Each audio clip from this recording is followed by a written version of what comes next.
आता टॅनिंगचा गंभीर प्रॉब्लेम असणाऱ्या माझ्यासारख्या आळशी लोकांसाठी मी आले आहे एक आळशांसारखं स्किन केअर घेऊन.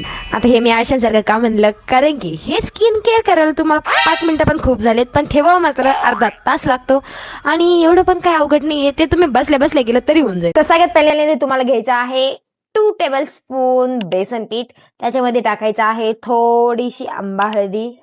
याच्यानंतर तुम्हाला टाकायचं आहे 1 पाउच ऑफ कॉफी. याच्यानंतर रोज वॉटर टाकून हे मिक्स करून घ्यायचं आहे.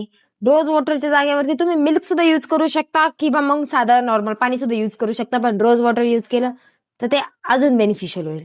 त्याच्यानंतर हे प्रॉपर आपल्याला मिक्स करून घ्यायचं आहे. नंतर हे एका ब्रशने फुल फेस वरती अप्लाय करून घ्यायचं आहे.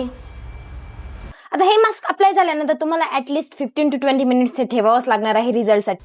आता 25 मिनिटांनंतर हे अप्लाय केलेलं मास्क असं दिसतं आणि हे आता प्रॉपर वॉश करून घ्यायचं आपल्याला. फेस वॉश केल्यानंतरची स्किन आता तूप खाऊन जसं लगेच रूप मिळत नाही, तसंच हे मास्क लावल्यानंतर तुम्हाला लगेच इमिजिएट रिझल्ट मिळणार नाहीये. त्याच्यामुळे तुम्हाला 1 वीक मधून किमान हे 3 ते 4 वेळेस तरी अप्लाय करावं लागेल बेस्ट रिझल्टसाठी. त्याच्यामुळे तुम्ही सुद्धा हे नक्की ट्राय करा आणि तुम्हाला ही रेमेडी आधी माहिती होती मला ते सुद्धा नक्की कमेंट करून सांगा. बाय.